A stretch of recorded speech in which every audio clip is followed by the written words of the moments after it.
عرفان صدیقی صاحب ذرا یہ تھوڑا سا بتا دیں کہ یہ جو بات ہو رہی تھی کہ بلاول صاحب جو ہیں وہ بار بار مسلم لیگ نون کی قیادت جو ہے اس پہ اٹیک کر رہے ہیں اور کافی سخت باتیں کر رہے ہیں۔ مریم اورنگزیب صاحبہ نے آج جواب تو دیا ہے اور انہیں کہا ہے کہ آپ اعتراض کریں، اس طرح کی زبان استعمال نہ کریں، لیکن اس طریقے سے مسلم لیگ نون جو ہے وہ جواب نہیں دے رہی جس طرح کہ ماضی میں مسلم لیگ نون کے جو سپوکس پرسنز ہیں وہ جواب دیا کرتے تھے۔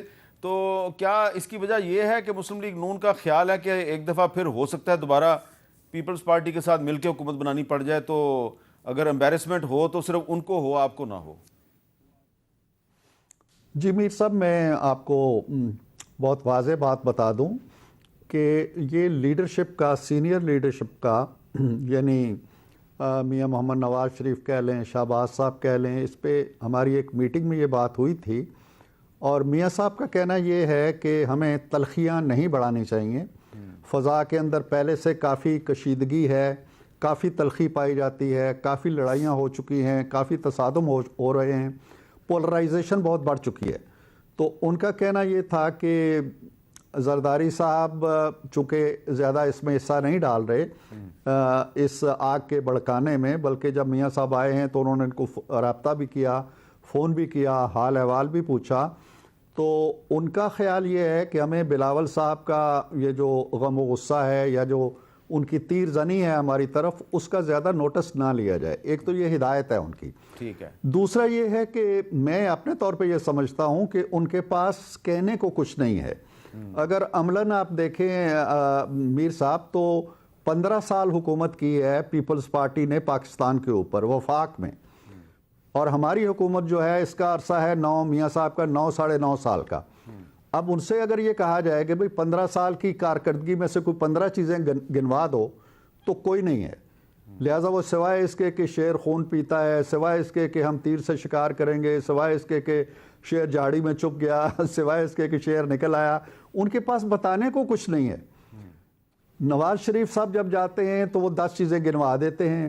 وہ لوڈ شیڈنگ کی بات کرتے ہیں، سی پیک کی بات کرتے ہیں، موٹر ویز کی بات کرتے ہیں، فلائی اوورز کی بات کرتے ہیں، سرمایہ کاری کی بات کرتے ہیں، فاٹف کو وائٹ لسٹ میں لانے کی بات کرتے ہیں۔ ان کے پاس کچھ ہے نہیں۔ تو جب نامہ اعمال خالی ہوتا ہے تو اس میں پھر آپ کو جلسے کا پیٹ بھرنے کے لیے آپ کو پھر الزامات کا یا چٹکلوں کا یا شیر کا، شکار کا، تیر کا، ان چیزوں کا ذکر کر کے آپ اپنے آپ کو بھی مطمئن کرتے ہیں اور اپنے سامعین کو بھی مطمئن کرتے ہیں۔ ہمارا معاملہ ذرا مختلف ہے، ہمارے پاس بتانے کو بھی بہت کچھ ہے، ہمارے پاس آئندہ کے لائے عمل کو بھی بہت کچھ ہے، اور لوگ یقین کرنے کے لیے بھی تیار ہیں۔ آپ کہیں بھی کھڑے ہو جائیں اور کہیں کہ یار یہاں سے 4 چیزیں پیپلز پارٹی کے عہد کی گنوا دو جو 15 سالوں میں انہوں نے کی ہیں، اور دوسرے کو کہیں یار 4 چیزیں نون کی گنوا دو، تو وہ گنوا دے گا آپ کو۔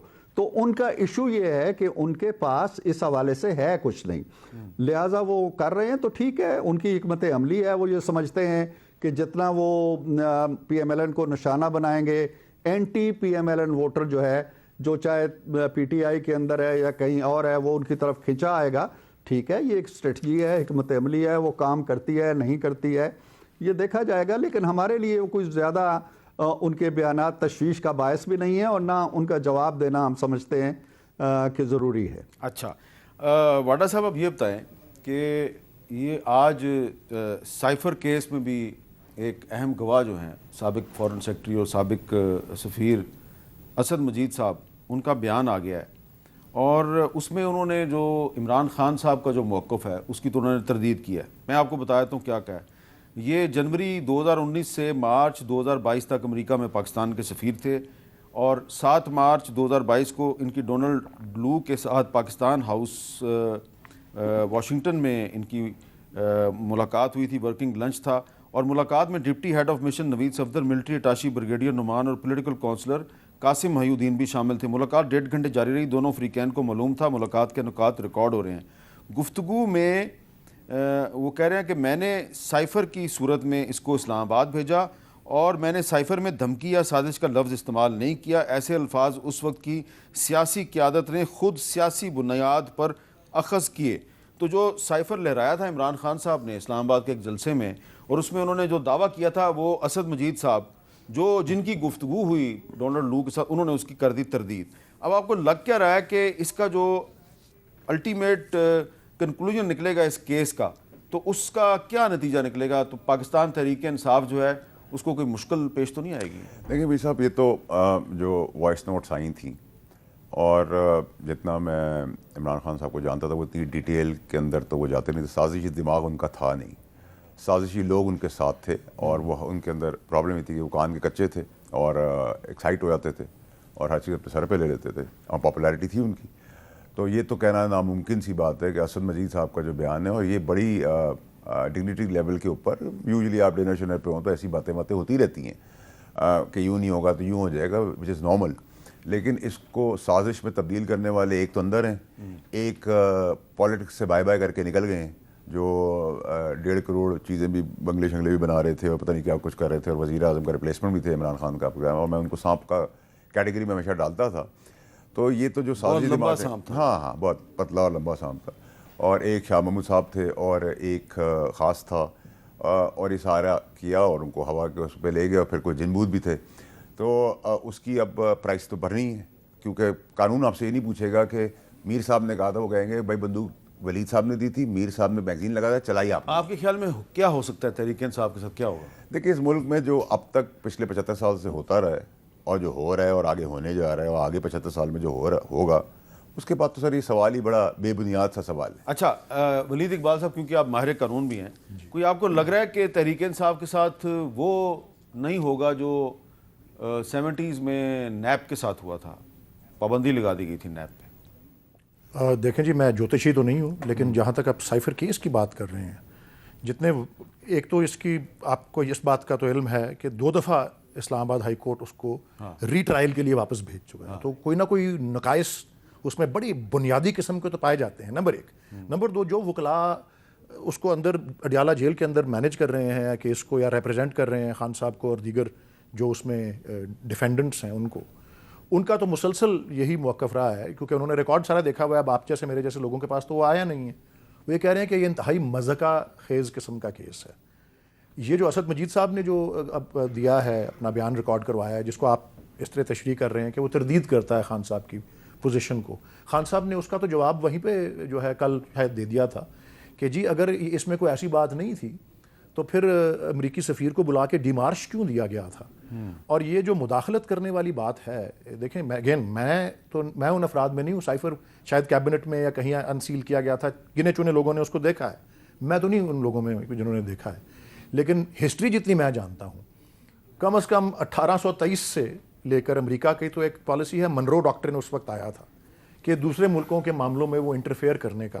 اور جب 25 سال بعد ان کی ڈاکیومنٹس ڈی کلاسیفائی ہوتی ہیں، دوسرے ملکوں میں انٹرفیئر کرنا، ریجیمز گرانا، یہ کوئی نئی بات نہیں ہے امریکنز کے لیے. ویسے میں ہسٹری کے حوالے سے بات کر رہا ہوں، کیونکہ اس اسپیسیفک کیس کے فیکٹس کو میں اتنا زیادہ نہیں جانتا. ٹھیک ہے. لیکن آپ دیکھیں ایران میں اس طرح سے کرتے رہے، وہ چیلے میں ہوا اس طرح سے، نکاراگوا میں ہوا. مطلب اب ملک گننے شروع کریں تو بہت لمبی اور فہرست لاطینی امریکہ کے تو بہت سے ملکوں میں ان کی مداخلت کا سلسلہ رہا ہے. اور 25 سال بعد ان کی ڈاکیومنٹس ڈی کلاسیفائی. لیکن آپ نے چلے کا ذکر کیا تو وہاں پہ تو جو سلواڈور ایلاندے ہے، جی اس نے تو اپنا جو آفس تھا وہاں پہ مشین گن سنبھال کے تو فائرنگ شروع کر دی تھی اور اس کو مار دیا گیا تھا. تو اس نے تو اس طرح مزاحمت کی تھی.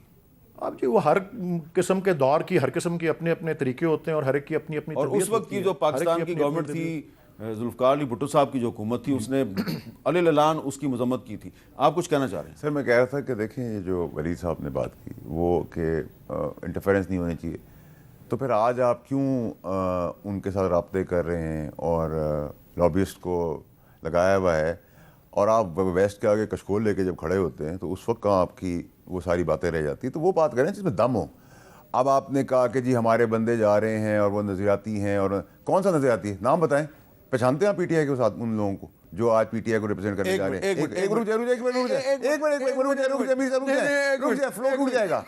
میرا مجھے ایک بات بتائیں سر، ایک علاقے کے اندر 4 امیدوار ہیں پی ٹی آئی. آپ نے ایک سوال اٹھایا، ایک بندے کا نام بتائیں پی ٹی آئی کا جو نظریاتی بندہ ہے. کس کا نام لیں گے آپ 3 بندوں کا نام بتا دیں. 3 بندوں کے نام جی، بیرسٹر گوہر علی خان، کہاں تھے ہم پارٹی کو کب سے جانتے ہیں بھائی؟ سلمان اکرم راجہ 15 سال سے تھے. اور لاہور ہی میں جو ایک اور ٹکٹ، 2 اور ٹکٹ ہولڈرز میں گنوا دیتا ہوں، آپس میں ریلیٹڈ بھی ہیں، یہ کرامت کھوکھر صاحب اور ظہیر عباس کھوکھر صاحب جو کہ انشاءاللہ بلاول بھٹو کو اور عطاء تارڑ کو میں آپ ہٹائیں کو ایک گے. بات بتاؤں, 15 سال کے اندر میں 4 کی کمیٹی میں بھی خان صاحب کے ساتھ تھا. میں ان ناموں میں سے 3 نام جو شروع کے لیے ان کی اپنی شہرت ہے اپنی وکالت کی وجہ سے, تو آپ اس کا مطلب تو یہ کہ فیصل قریشی کا نام لے لیں, ٹھیک ہے, ایکٹر کا نام لے لیں, ٹھیک ہے, ان کو ٹکٹ ملا, اس کا تو کوئی میرے پاس جواب نہیں ہے. نہیں, میں ایک مثال دے رہا ہوں. سلمان صاحب کی بات کی ہے تو وہ اپنے شعبے کے اندر آج ولید اقبال صاحب نے آج آپ مجھے بتائیں کہ جو ٹاپ ٹیئر تھی, ٹھیک ہے, جو جس سے اب ایک علاقے کے اندر 4 امیدوار کھڑے ہوئے, سارے طریقے سے کیسے آئیڈینٹیفائی کریں گے؟ لیکن بھائی سب بکیں گے سب کی موج لگنے والی, کیونکہ یہ تو تیرے سلمان اکرم راجہ نے قرآن پہ حلف اٹھا لیا کہ میں بات نہیں کروں گا, میں گور صاحب کی بات نہیں کر رہا. یہ تو اپنے پروفیشن کے, اپنے وکالت کے ماہر نامی گرامی لوگ, ان کو اللہ تعالیٰ نے پہلے بھی عزت دی تھی, ٹھیک ہے, دی ہوئی ہے, ان کی بات نہیں کر رہا. لیکن جو میجورٹی بائی اینڈ لارج آپ جا رہے ہیں, آپ دیکھیں گے منڈی پہ بقرہ عید پہ جیسے بکرے اور گائے کی آپ بولی لگاتے ہیں نا, ویسے بولی لگی اور کیسے لوگ بکیں